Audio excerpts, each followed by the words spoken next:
My name is Rachel. The day my parents' divorce went to court, they rolled their eyes when they saw me walk in. They thought I was just there to watch.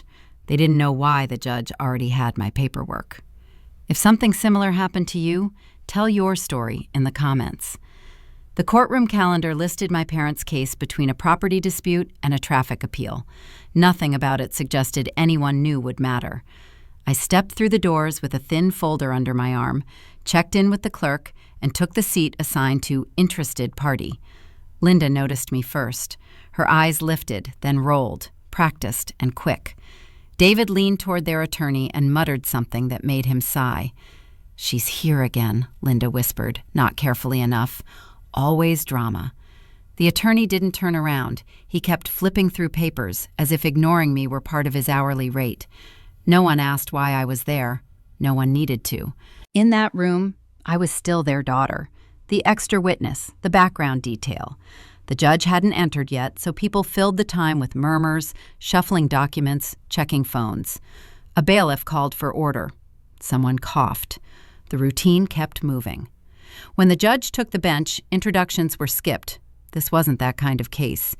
He scanned the docket, nodded once, and told the attorneys to proceed. Linda straightened, ready to explain her version of things. David stared at the table.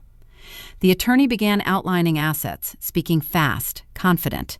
A house, retirement accounts, a few lines that sounded rehearsed enough to be safe.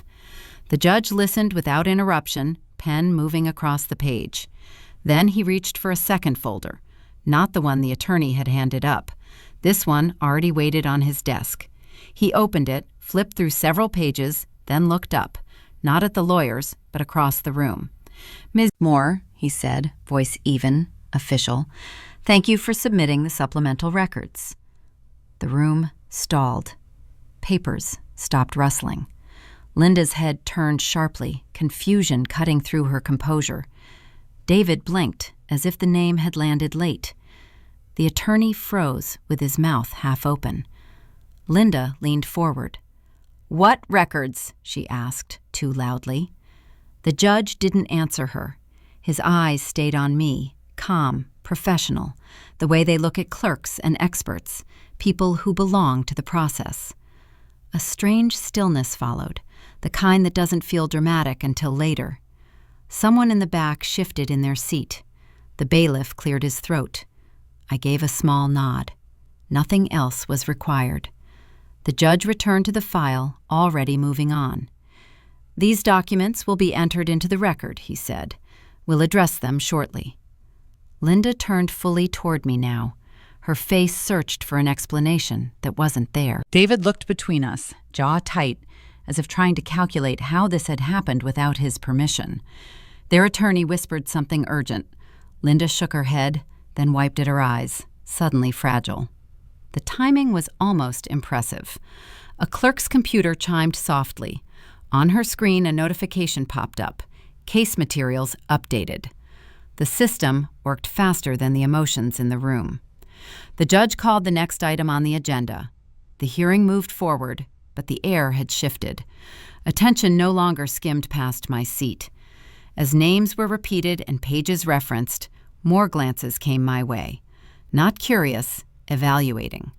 The judge called for a short recess, and the doors opened again. People stood, gathered folders, checked their phones as if the pause had been planned all along. Linda's attorney moved fast, already talking about a delay, his voice pitched low but urgent. "We need time to verify the source of these records," he said, to no one in particular. "This changes the scope." Linda nodded too quickly.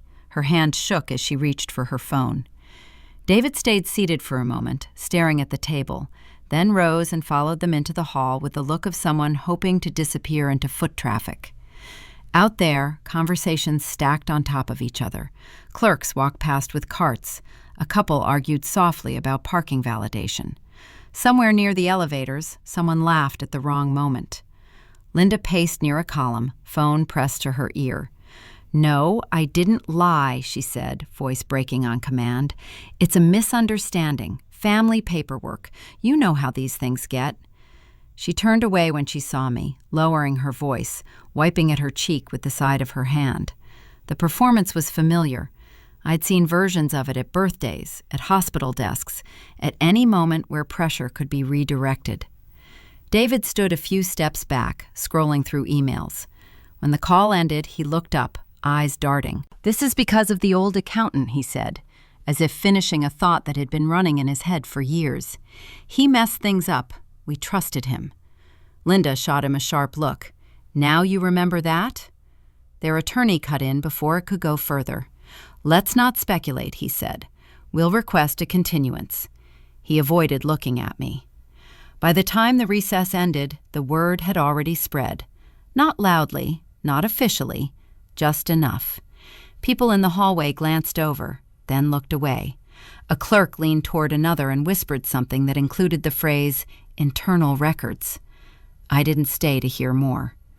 My badge still worked. The rest of the day didn't care about family court. Back at the Civil Investigations Unit, the routine picked up where it had left off. Desks, monitors, the low hum of people doing work that rarely made the news. Someone had left a box of stale donuts by the printer. A sign taped to it read, "Help yourself." Marcus Reed was leaning against a counter, skimming a report. He didn't look surprised when he saw me. "They flagged your submission last week," he said, flipping a page. Cross-check was already running. No sympathy, no warning tone, just information. "So, it's moving," I said. "It always does," Marcus replied. "The system doesn't rush. It also doesn't pause for family." A phone rang nearby. Someone answered with the same polite voice they used every day. At my desk, the computer had logged out. Logging back in took longer than usual. A reminder popped up about a training deadline. Another about timesheets. Normal things, stacked neatly, pretending nothing had shifted. A coworker stopped by, leaning on the divider. "Heard you were at court this morning," she said. "Must be complicated." Complicated covered a lot without saying anything. I nodded. A secretary sent a calendar update, her message clipped and professional. "Please confirm availability for Thursday. Let me know if there are conflicts." No mention of what everyone was already thinking. The schedule didn't adjust for context. An email landed a few minutes later. Subject line, "Case update available." Below it, a line in friendly font, "Have a productive day." The attachment icon blinked patiently, waiting to be opened. Marcus passed again, coffee in hand. "They'll verify everything," he said. "No shortcuts, no favorites." "Even when it's inconvenient?" I asked. He shrugged. "Especially then." Across town, Linda kept calling. The phone buzzed, then buzzed again. Messages stacked up without being opened. One voicemail came through anyway, her voice tight and wounded, explaining how blindsided she felt, how unfair the timing was. David sent a text later, shorter. "We should talk." That one sat there, unfinished. By mid-afternoon, an internal notice circulated. Expanded review authorized. Additional documentation requested. Names listed under related parties. Mine was one of them. Someone down the row muttered about audits being the worst part of the job. Another joked that at least it wasn't tax season. Laughter drifted, brief and misplaced. A supervisor walked by, paused, then kept going. The message was clear enough without words. The system sent another alert before the day ended. Formal language this time. Scope expanded, timeline pending. The cursor hovered over the acknowledgement button. Clicking it didn't feel dramatic. It felt required. The workday moved toward its end. Chairs scraped back, screens dimmed. Someone reminded the office about a retirement card making the rounds. Before logging off, the inbox refreshed once more. Subject line, "Notice of extended review." No greeting, no sign-off, just instructions. I clicked accept and reached for my bag as the office began to empty, the process already in motion, indifferent to how it had started. The request came through the system without ceremony, a flagged account, secondary, linked to my name. The numbers lined up too cleanly to be a mistake. Transfers spread over years, small enough to avoid attention, steady enough to matter. The account holder, Rachel Moore. The routing path ran through institutions my parents used, dates overlapping holidays and tuition payments, and years when no one ever asked me to sign anything. The screen refreshed, as if encouraging a second look. That account wasn't supposed to exist, at least not like that. The family finances I knew were blunt and simple. Shared bills, one mortgage, arguments over repairs, nothing that moved money sideways. Marcus leaned against the doorway, arms crossed. "That one's a problem," he said. "It turns a family mess into a compliance issue." A notification followed before any reply formed. Legal counsel for Linda Moore had submitted a motion to exclude records due to family conflict of interest. The phrasing carried weight, the kind meant to slow things down. Another alert stacked on top of it. A voicemail this time. "Rachel, sweetheart," my aunt said, voice syrupy and firm. "Everyone's upset. You don't need to make this bigger than it already is." The message ended with a sigh, practiced and disappointed. Marcus glanced at the phone. "They're trying to pull it out of the system," he said. "If that account stays unexplained, they'll aim the mess at you." A few desks away, someone cursed at a printer. The office moved along, indifferent. Calls kept coming. A cousin offered advice without details. An uncle warned about reputations. Each one carried the same message wrapped differently. Stop. At the same time, internal requests piled up. Transaction histories, signature verifications, timelines. The process didn't ask about intentions. It asked for proof. "I don't have everything," I said, more to the screen than to Marcus. "You don't need everything," he replied. "You need what exists." That distinction didn't feel comforting. An email arrived from Legal, Neutral, and Sharp. "Please submit any additional materials related to account 4472 by end of day." No greeting, no acknowledgement of family ties. The system addressed roles, not relationships. The signature on the account documents looked like mine, close enough to pass, too clean to be casual. The dates matched periods when I'd been out of state, working, unreachable. Another call buzzed through, this one from David. "Let's slow this down," he said. "We can fix it quietly." "What is it?" I asked. A pause followed, thick and telling. "Paperwork," he said. "Old stuff." That answer landed with a dull weight. Old paperwork didn't move money by accident. Marcus pulled up a chair, rolling it close. "If you submit partials," he said, "you expose yourself. If you don't submit, the gap speaks louder." The choice sat there, plain and unpleasant. A new message popped up from IT, cheerful and misplaced. "System maintenance scheduled tonight. Please save your work." The timing almost felt deliberate. I gathered what was accessible: bank statements, metadata, transfer logs, enough to show movement, not enough to explain purpose. The absence of context pressed harder than missing numbers. Another voicemail came in, Linda this time. No greeting. "You didn't have to do this," she said, voice tight. "We raised you better." That one stayed unopened in the inbox, a red dot demanding attention. At the end of the day, the parking lot filled with people eager to leave. Engines started, doors slammed. I sat for a moment, phone face down on the seat, letting the noise settle into something manageable. A final email pinged through. Reminder, outstanding materials due by 5 p.m. It was already 4:42. The attachment window stared back, blank and patient. Submitting now meant stepping further into a space no one had invited me to occupy. Waiting meant letting others shape the story first. Marcus's earlier words returned, not as advice, just as fact. The system doesn't care why. The files went through one by one, each upload confirmed with a sterile checkmark. No applause, no warning. The last document attached without error. A confirmation followed immediately. Submission received. Review pending. The archive request hit the queue before lunch. Not a suggestion, a directive. Records flagged, access rerouted, review status updated. The language stayed neutral, the way systems speak when they've already decided. A clerk wheeled a cart past my desk, stacked with boxes labeled by year. Someone else joked about finally having an excuse to clean out old files. No one mentioned names. By early afternoon, the status changed again, official this time. Indicators of asset misrepresentation confirmed. Unauthorized use of identity noted. The phrasing landed without drama, just enough weight to alter everything attached to it. My name appeared beneath a new heading, Related Parties. The access panel froze for a second before loading a notice. Access temporarily restricted. For assistance, contact IT. The help desk number sat right below it, cheerful and blue, as if this were a printer issue. Marcus stopped by, holding a paper cup he hadn't touched.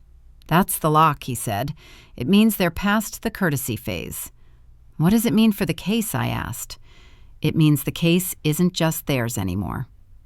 A summons followed not long after. Internal review. Mandatory. The calendar accepted the meeting without comment. Outside the courtroom, Linda had already found her audience. She stood near the entrance, dabbing at her eyes, voice unsteady but loud enough to carry. "I don't understand how this happened," she said, to anyone who would listen. "I trusted my own child." The word child hung there, heavy and useful. When she spotted me, the expression sharpened into something practiced. "She doesn't even talk to us," Linda added. "So cold, like none of this matters." A reporter scribbled notes without looking up. Someone else filmed on a phone, held low. David stayed back, close to the wall. He caught my eye briefly, then looked away. When the attorney approached him, their conversation stayed tight and hurried. "We'll ask for a delay," David said. "Maybe mediation." The attorney nodded, already scanning the docket. "No private deals," he replied. "Not anymore." The judge emerged, glanced at the cluster forming near the door, then addressed the bailiff. The room shifted back into order, reluctantly. Linda wiped her face again and followed the attorney, still shaking her head. Back upstairs, the internal meeting began on time. No introductions, just a list of questions delivered in the same tone used for compliance reviews and policy reminders. "Do you recognize these signatures? Were you aware of this account? Did you authorize any of these transfers?" Each answer went into the record, stripped of context. Between questions, the screen refreshed. A small banner appeared at the top. "Your session has limited privileges during active review." The message included a link to employee resources. A supervisor closed the folder at the end and stood. "We'll need a written explanation," she said. "Until then, certain systems will remain unavailable." There was no apology in it, just process. When the meeting ended, the day hadn't. Emails continued, a reminder about benefits enrollment, a notice about building access after hours. Normal things layered over the abnormal. Another voicemail arrived from Linda, this one shorter. "You've made your point," she said. "Let it go." David followed with a text. "We can still fix this." The phone went back into my bag without a reply. By the time work wrapped up, the hallway outside the courthouse buzzed again. A few people lingered, hoping for updates. Linda spoke to one last person, voice softer now, eyes searching for agreement. "I just want my family back," she said. The statement landed where it always had, reframing damage as longing. At the security desk, my badge beeped and flashed yellow instead of green. The guard glanced at the screen, then waved me through without comment. The parking lot felt crowded, everyone moving at once. Cars backed out, doors slammed, someone argued over a space that didn't matter. The phone vibrated again as I reached for the door handle. An automated message this time. "Notice, additional restrictions applied pending review." The subject line included my employee ID, not my name. I sat for a moment, keys in hand, watching notifications stack, each one clean, precise, uninterested in motives. The plan had been simple: submit what existed, let the system work, stay out of the way. The conference room filled without ceremony. A legal pad slid across the table toward me. Someone clicked a pen and waited. "We need clarity on your level of involvement," a supervisor said, "specifically regarding the account under your name." The question landed clean, stripped of tone. It didn't ask how it felt. It asked what could be proven. Dates were read out, amounts, copies of signatures enlarged on a screen. Each item was framed as neutral data, but together they pressed in from all sides. Family documents sat next to internal reports, indistinguishable once flattened into evidence. Did you authorize these transfers? No. Were you aware the account existed? No. Answers stayed short because longer ones wouldn't help. Someone made a note. Another person nodded, already moving to the next point. "The overlap is the issue," the supervisor said. "Your professional access and your personal ties are intersecting." That intersection had always existed. It just hadn't been named before. When the meeting adjourned, a follow-up request appeared before I reached the door. Written statement, timeline, anything that could clarify intent. The phrasing implied cooperation without promising protection. Back at the desk, messages waited. Not work this time. A handwritten envelope sat on top of the mail slot at home that evening, my name written carefully, as if neatness might soften what came next. Linda's handwriting hadn't changed. Inside, the letter ran long, apologies threaded through accusations, regret mixed with justification. "I never meant to hurt you," she wrote. "You know how much pressure I was under. I assumed you understood." The paper shook slightly where the pen must have paused. The pauses felt deliberate. Texts followed. Cousins, an aunt, someone I barely remembered, asking if this was really necessary. "You're risking everything," one message said. "For what?" David tried again, this time with a voicemail that sounded tired instead of evasive. "We're all paying for this," he said. "You don't have to be the example." The phone stayed face down on the table while the kettle boiled. Steam fogged the air for a moment, then cleared. Ordinary things continued without waiting for permission. The written statement sat open on the laptop, cursor blinking at the top. The prompt was simple. Explain your role. Old habits surfaced. Let things pass. Don't escalate. Handle it quietly. That approach had worked before. It had kept peace at holidays, avoided arguments, allowed everyone to pretend lines hadn't been crossed. The pattern showed up plainly when the documents were laid out together. Years of not checking, years of signing where asked, years of trusting explanations that ended conversations quickly. A notification popped up on the screen, unrelated and perfectly timed. Reminder, annual ethics training due next week. The irony didn't sting, it just registered. Another message came in from the office. Limited access remained in place. No update on restoration. The system wasn't punishing. It was protecting itself. The letter from Linda lay folded on the counter. One sentence stood out more than the rest. "I did what I had to do." That phrase had covered a lot over the years. It covered missing money, missed calls, decisions made without asking. The statement began to take shape, line by line.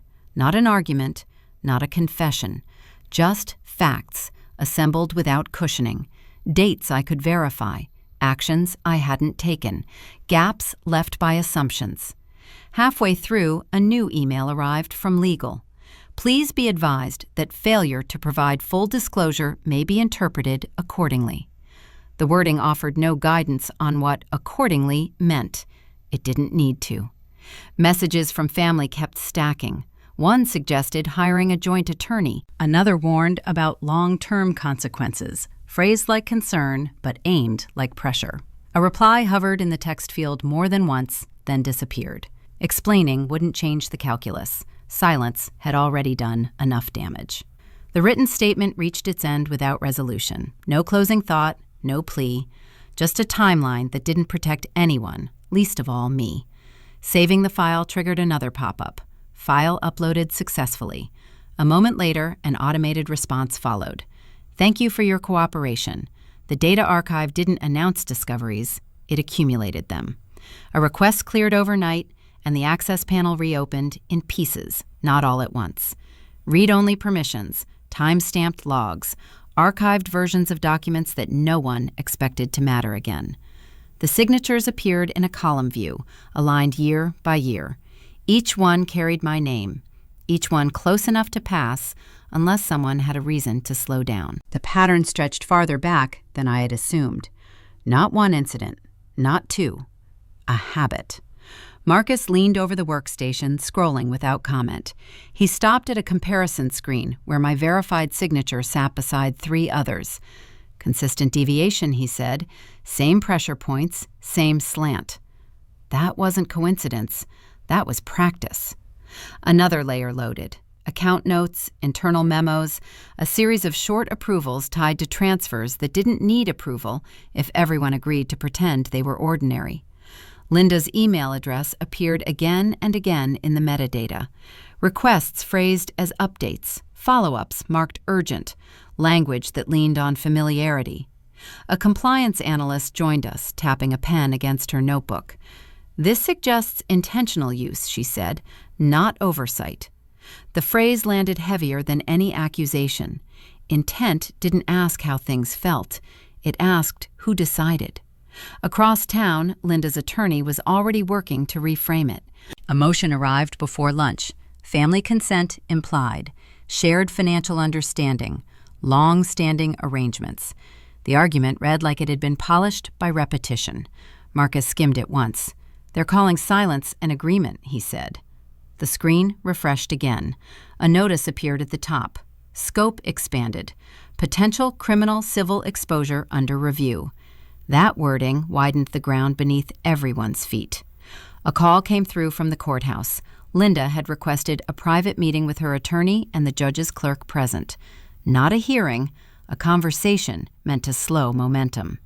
Later, a forwarded summary arrived. Linda had cried. Not loudly, effectively. She always trusted her daughter, she said. They handled things as a family. The phrasing suggested warmth. The timeline didn't support it. David's name surfaced less often. When it did, it was attached to phrases like unaware and deferred. Distance dressed up as innocence. The archive kept pulling threads. Each one tightened the picture without finishing it. Enough proof to change direction, not enough to close the door. An email landed mid-afternoon. Your cooperation is appreciated. No context, no sender name beyond the system address. Gratitude delivered automatically, as if the situation had been resolved. Marcus snorted once. At least someone's pleased, he said. The role assigned to me shifted again. Related party became material witness. The difference carried obligations and risk in equal measure. A meeting invite followed, flagged high priority, legal, compliance, HR, everyone who needed to be present when lines crossed. At the meeting, no one raised their voice. No one softened language either. You're now essential to the record, one attorney said. That also means exposure. What kind, I asked. Depends, she replied, on what else surfaces. Outside that room, Linda's attorney continued to push the family narrative. Another motion, another request for discretion. The same insistence that this could be handled privately if people chose to be reasonable. Reasonable had become a flexible term. A new document surfaced near the end of the day, an email Linda had sent years earlier asking for help moving funds temporarily. The reply attached showed the transfer executed hours later. My name sat at the top of the authorization. The timestamp matched a workday when I'd been in training across state lines. Marcus highlighted it and leaned back. That's not implied consent, he said. That's forgery. The word didn't echo. It didn't need to. The system reacted before anyone spoke. A banner appeared, crisp and final. Case escalated to extended review. The parking garage outside the courthouse filled faster than usual. People left early, drawn by rumor or instinct. A pair of reporters waited near the entrance, phones ready. Linda walked out with her attorney, shoulders squared, expression set to wounded composure. She spoke without stopping, words shaped for microphones. I did everything for my family, she said. I never imagined it would turn into this. The line sounded practiced. It probably was. Another email came through as I reached the elevator. Please acknowledge updated witness designation. The button glowed, waiting. Acknowledgement didn't mean agreement. It meant receipt. The reply sent itself with a neutral tone. Acknowledged. The case moved forward, no longer contained by intentions or explanations. Calendars shifted, permissions updated, risk assessments recalculated. By the time the elevator doors closed, the expanded review had already generated its own timeline, one that didn't pause for anyone to catch up. The next hearing filled the courtroom before the clerk finished calling the docket. Seats tightened shoulder to shoulder, the usual mix of attorneys, observers, and people waiting for something to break their way. The case name drew more attention this time. It had grown heavier. Documents were already stacked on the bench when the judge entered. No small talk followed. He adjusted his glasses and went straight to the file. Linda sat straighter than before, chin lifted, eyes fixed ahead. David stayed angled away, hands folded, as if distance might still count as a strategy. When my name came up, it wasn't as a footnote. The clerk read it clearly. Designation updated. Material witness. Cooperation acknowledged. The judge nodded once. Proceed, he said. Questions moved in order, not rushed. Linda's attorney tried to set the tone early, leaning on family language, shared understanding, years of trust. The judge cut him off with a raised hand. We'll address facts, he said, not assumptions. Linda was called first. She spoke carefully at the start, explained the stress of the marriage, the pressure of finances, the desire to keep things stable. Whose idea was the account, the judge asked. Linda hesitated, just long enough to register. It was for convenience, she said. Rachel knew. The question came again, sharper. Did she authorize the use of her signature? Linda's attorney shifted in his seat. Yes, Linda said, then corrected herself. She trusted me. The court reporter's keys clicked steadily. No emphasis, just record. A document was entered next, then another. Each one tied dates, transfers, approvals together in a way no explanation softened. When the signature comparison appeared on the screen, the difference stopped being subtle. Even from my seat, the pattern was clear. The judge leaned forward. These signatures do not match verified samples, he said. Do you dispute the analysis? Linda looked to her attorney. He nodded once, almost imperceptibly. No, she said. David was called next. His answers stayed short. He deferred, claimed ignorance, referred everything back to Linda or the accountant he'd already blamed. Did you benefit from these transfers, the judge asked? David paused. I didn't ask, he said. I trusted my wife. That answer landed flat. Trust didn't move money. Requests for a private discussion surfaced again. Linda's attorney tried once more. We're willing to explore settlement options, he said, to resolve this discreetly. The judge didn't raise his voice. This court is not a back room, he replied. We proceed on record.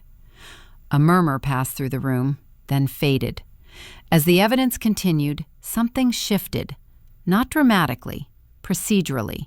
Each document accepted narrowed the field of argument.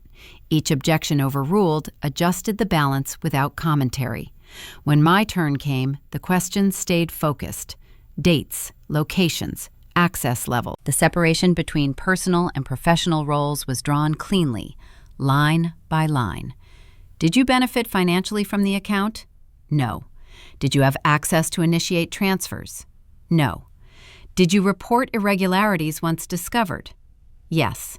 No follow-ups followed those answers. The judge turned a page. The court finds sufficient evidence of misrepresentation and unauthorized use of identity, he said. This matter exceeds the scope of a private dispute. Linda's hands tightened on the edge of the table. David's gaze dropped. An order was read aloud. Assets frozen, pending review. Referral to the appropriate division authorized. Further hearings scheduled. The language stayed clinical. The effect did not. In the hallway afterward, people clustered in small groups, voices layered and tense. A reporter spoke into a recorder, summarizing without color. Linda stood near the wall, speaking quickly to her attorney. She never said no, she insisted. She never objected. Silence had finally lost its utility. David stepped back, already dialing his phone, searching for an exit that no longer existed. A clerk passed by with a cart, files stacked neatly. She glanced at the case number and smiled politely. "Busy week," she said. The understatement landed without humor, which somehow made it sharper. Marcus caught up near the elevators. "That's the turn," he said. "From here, it runs on schedule." "What schedule?" I asked. "The courts," he replied. Another notification arrived before the elevator doors closed. Case status updated. Next actions assigned. The system moved forward, unaffected by who waited or who resisted. As the doors slid shut, the hallway noise softened, replaced by the steady hum of ascent, the process already carrying everything toward its conclusion. The last meeting took place in a law office that treated endings like paperwork. Folders slid across the table. Pages were initialed, then stacked. No one raised their voice. No one asked how anyone was holding up. Linda's name appeared repeatedly in the final summary, not as a parent, not as a spouse, as the responsible party. The language stayed firm and narrow. Financial misrepresentation recorded. Unauthorized use of identity confirmed. Asset control reassigned. Appeals noted unlikely. Her attorney read the terms without commentary. When he finished, he waited. Linda stared at the page, then signed where indicated. The pen paused once, then moved on. David signed after her. His signature stayed small, careful. He didn't look up. No one asked for a conversation afterward. No one suggested closure. A clerk collected the documents and offered a neutral smile. "You'll receive confirmation by email," she said. That was it. Outside, the day continued at the pace it had chosen. Phones rang. Someone argued with a parking attendant. A courier waited impatiently near the door. Back at work, the case number disappeared from my active queue. Another took its place. Different names, different details. The pattern held. An automated message arrived mid-afternoon. Case closed. The body of the email contained 3 lines. Status updated. Records archived. Contact information for future inquiries. At the bottom, in lighter font, a sentence that didn't belong to anything that had happened. "Wishing you a smooth resolution." The wording landed flat. Smooth wasn't a term anyone involved would have used. The system didn't mind. Marcus passed by and glanced at the screen. "That's as close as it gets to a handshake," he said. "From a machine," I replied. He nodded and moved on. Linda didn't call again. Neither did David. Messages stopped arriving, not because something had been settled emotionally, but because there was nothing left to argue over. The only contact that followed came through certified mail. Short, procedural, address changes. A notice regarding future correspondence. No attempt to explain, no request to talk. At home, the letter joined a thin stack already set aside. Not kept for reference, not thrown away either. Work returned to its usual rhythm. Reports reviewed, notes logged, training completed. Access restored in stages, each permission returning without acknowledgement. A colleague asked if things were better now. "They're done," I said. That answer satisfied the question enough to end it. The parking garage emptied slowly that evening. People lingered near their cars, finishing calls, checking messages. The city kept moving around us without noticing who had won or lost. Keys clicked against the lock. The engine started on the first try. Another email arrived as the phone synced with the dashboard. Not from legal this time. A reminder about an upcoming deadline, unrelated to anything that had just ended. The subject line didn't change for context. Action required. Traffic eased into its usual pattern. A light turned red. Someone honked too early. There was no urge to look back at the courthouse, no desire to replay what had happened. The outcome didn't need witnesses anymore. Distance settled into place without effort. Boundaries held because they no longer needed defending. A text came in from an unknown number. "This is Linda's attorney. Please confirm receipt of the final notice." The message was answered with a single word, confirmed. Nothing followed. The car rolled into the lot, engine cutting off as the lights dimmed. A few other drivers gathered their bags and headed toward the elevators. Ordinary endings stacked side by side. The phone slipped back into my pocket. No notifications waited. No explanations demanded attention. The case had closed. Work continued. Life adjusted its shape without asking for approval. The door shut and the day moved on, already making room for whatever came next.